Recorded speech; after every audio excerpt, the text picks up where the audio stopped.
But you kind of said something earlier, Rob, that segues us very well. Okay. And I want to hit on a little bit of what you mentioned with the player ownership and player influence. I think that in a way that differs from the three stories we mentioned, because you mentioned classic literature, you mentioned a video game, which does have a player, but often has rails, right? No matter what, you can't just go, I'm leaving this room through this door, or I'm knocking this wall down and walking outside. The game doesn't have a mechanic for that. Right. And I mentioned, a written work as well. Those stories exist in a vacuum, for lack of a better word. They can consider the reader or consider the player, but they don't necessarily hinge on the person's decisions. Mm-hmm. Especially even in a video game, most of the time it's a tiered set of decisions. You can make one of 8. And depending on which of those 8 you make, there's another branch and another branch, because those products are made before you play them and aren't altered at least frequently enough for it to really affect you minute to minute. Yeah. And there's no way for them to be able to predict everything you're going to do. Precisely. Well, that's the unique proposition for tabletop games, is that there's maximum involvement in the story by everybody at the table. So with that in mind then, how do you think the element of the player influence affects a DM telling a story effectively? Where do you step in? Where do you back off? How does that augment your ingredients per se, right? Well, I think it helps to, know your audience. And that's something, as an engineer and an introvert, it's a learned thing that I've kind of learned over the years. As a young DM, it's like, hey, I got this great story, and they're going to go through it. And now it's more of okay, let me put some interesting things out there and see what happens. And so, I can, from just character backstories and just having played with people for a while, go, okay, this is something that so-and-so is going to be interested in. And so, every game, maybe a third of my characters are getting something that I kind of know they're going to get excited about and whatnot. And that energizes the rest of the group. And of course I spread that around, so it's not the same, couple people. Play favorites is a great way to destroy a group and whatnot. So yeah, if they're excited, they're going to engage, they're going to help build the story. So you would say your advice is make sure that the players, who are your binding links for this story, are integrated as much as you can. Right. Find specific things that call to the player character or the player at the table. It can be, the obvious are magic items that they want, right? But, if their backstory has any depth to it, then, there are factions or races or individuals that they are interested in, or, there's the tropes. There's the druid that wants to play with all the fuzzy animals. So give them a very interesting fuzzy animal to play with or something like that. Yep. Kyle, what say you? So I think that for when to back off, when to interrupt, and when to start manipulating things, when to say no, depends heavily on the context of the game itself. Okay. Like, for example, in a low magic setting, I had a guy who had nearly maxed out strength and a warhammer, and he's like, I want to smash through this stone wall that's about 5 feet thick. And I'm like, you can, if you give me multiple successful strength checks over the span of several rounds.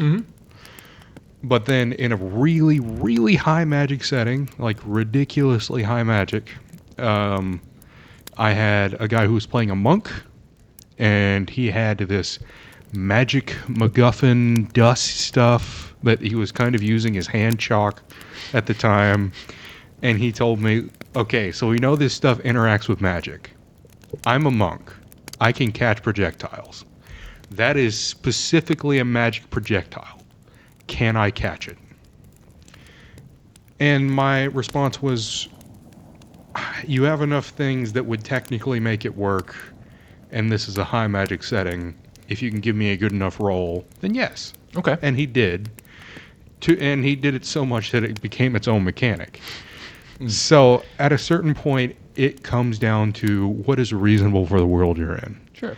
The lower the magic or tech or reasonability of the rest of the world, the harder it gets to do the more ridiculous stuff. It sounds like you still leverage roles in this, though. A little bit, yeah. There's a certain point where it's like, hey, can I catch this missile? I mean, you have to roll for that anyways, so I'm not just going to let you have it. And there are some times, even then, where you have to say no. When your fighter says, I want to cast the spell of boom boom insta-kill on that god and take all of his power and become the god of wine and screw you, I'm awesome. Is And Boom you Boom say Instaquill in the player's handbook or a splat book? It's in Mordenkainen. It's in Mordenkainen. Oh, Mordenkainen's. Okay. I figured it had to be in a splat book. I do like how your example god here was wine, and what was the second one? I'm awesome. Screw you, I'm awesome. Yeah. I was gonna- And to be What a specific- pantheon. Yeah, I know, right? To be specific, that was a teenager. The god or the player? No, Don't they all act like teenagers? Well, the depends on the the pantheon. Greek ones do. Yeah, that's true.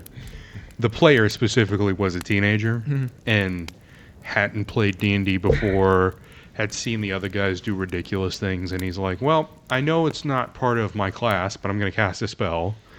I see a random deity or something that I think might be a deity. I want his power, but I want his power in the way that I think would be cool. In reality, he was looking at a cleric of Lathander. Oh, I see. Not So- quite a god of wine. I think Or slight disparity. a little different. But there's a certain point where it's like, that is so ridiculous in this setting that I can't let that happen. That's so ridiculous in any setting, I can't let that happen. That is slightly unreasonable. Or, the big one, that's making everyone else not have fun, so you need to just cut it out. Yeah. Okay. Yeah. And I have had to on multiple occasions when people persisted in just making everyone else not have fun, pull people aside and say, you need to stop, Yeah. or I'm going to have to ask you to leave. Yeah. Yeah, that's unfortunate. That I've had to do that a couple times in my 46 years of playing D&D. It happens. It's tough, but generally, kind of going back to the dice. I mean, we're telling a story. You can almost think of the analogy of the multiple universes theory. There's a universe where you didn't just pick up that mug, and that's a separate universe because everything is possible and whatnot. So that the dice rolling is really those key points where the universe could go this way or that way, right? Convergences. And then you have the players who are obviously trying to pick a universe that is so extraordinarily unlikely, that it just isn't going to really happen, right? And so I think that's where you have to get really creative to try to salvage this before you have to, they cause enough trouble. You got to ask them to, go home. And that is, okay, yeah, you can try to insta-kill the god of Lathander and steal his powers and whatnot. But if you fail, bad things are going to happen to you. And the way to succeed is to roll, 15 nat 20s in a row. And they go, oh, well, maybe that's not the way I want to go here. And if they're immature, they want to argue you down while everybody sits there and goes, and then at that point, that's when you start going, okay, you got to get in the swing of things, or you got to go find another game. So, kind of looking at you guys' answers. Kyle, I feel like you spoke pretty specifically to attention, right? So, not attention, the word tension, Tension, where you're balancing plausibility with desire of the players. Honestly, I mean, for me, this question I feel like pulls me to 10,000 feet every time I think about it. Where like in the example of telling a story, I'm trying to weave in elements that I want that I think are important, or I could pay off really well later, some kind of foreshadowing that I want them to like, and then they choose a completely different direction, or they burn that element to the ground. You know what I mean? Like completely scorched earthed it, and I was like, oh well, that was going to pay off in a year, but I guess it won't. But I do think that for me, I think Kyle hits on a lot of it. The key that makes it different than just somebody interrupting you writing a book with their own chapter and writing something obnoxious in there is that you can leverage chance. Like you were saying, you can kind of leverage these moments of divergence. And that was probably the hardest thing for me as a DM, was taking myself out of the story. I think a lot of times we make the mistake as DMs of assuming it's our story that they're playing in. Right? You guys are participating in my world. That's not true. It is the player's story that you arbit to the best of your ability. So I think that kind of shift of shift of perspective was really important for me, because I struggled a lot to think like, that's not how this goes. You know what I mean? That's you're burning bridges that you shouldn't burn.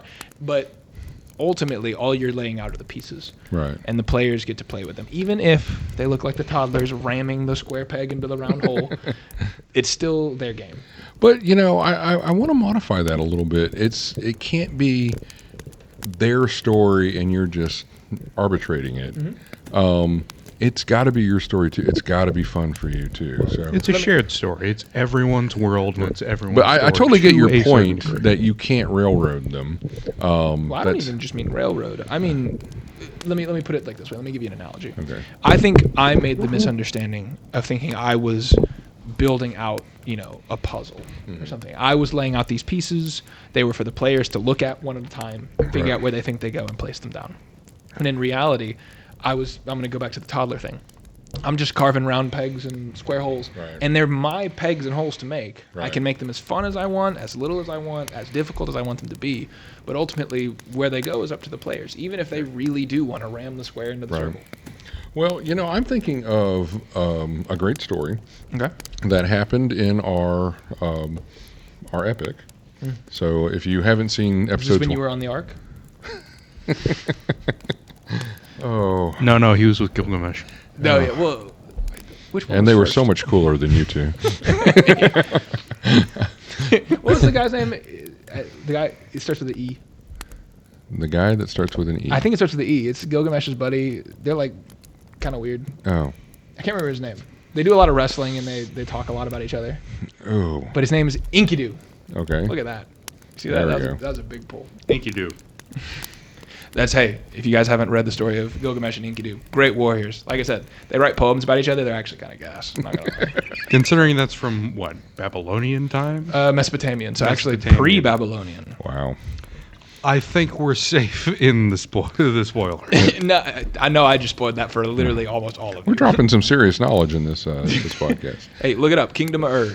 Great story. So getting back to the story of the epic that we are doing, that's part of our business model, where we want to create these great stories that 6 tables can play at the same time. I believe it was your table, Jackson, where one player, the entire, all 6 tables were on different decks of a ship that was under storm, under fire, and on fire, in a lightning storm, and desperately trying to make it to dock before it sank and whatnot.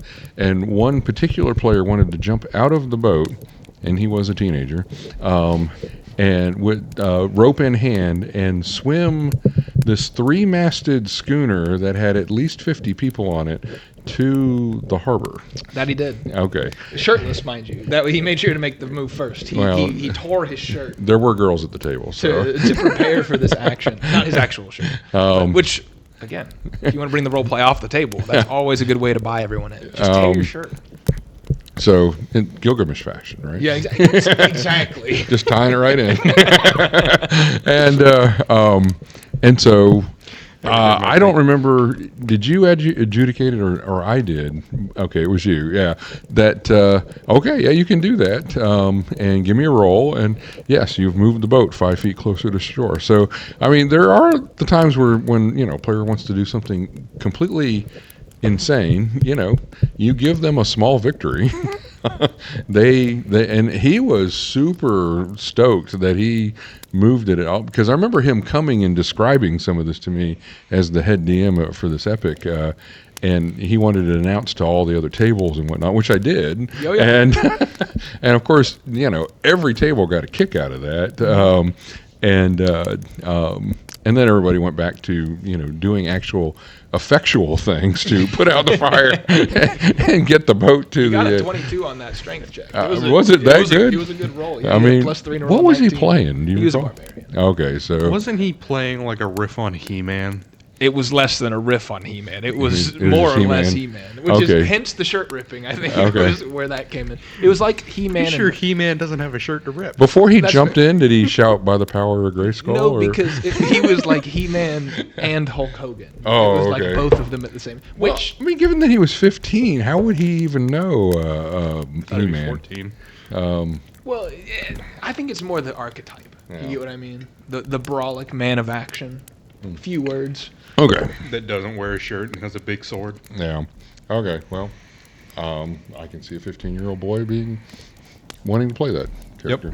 So. Every time I think about that epic, I always think about in that epic, in the final fight, we had a thing where if the players scored a certain amount of damage on the big bad, the DMs would throw a little foam ball at this guy who was standing on stage with a guitar, and we announced the beginning. It was of lit. that. It was pretty cool. I can't lie. It was really fun. It was.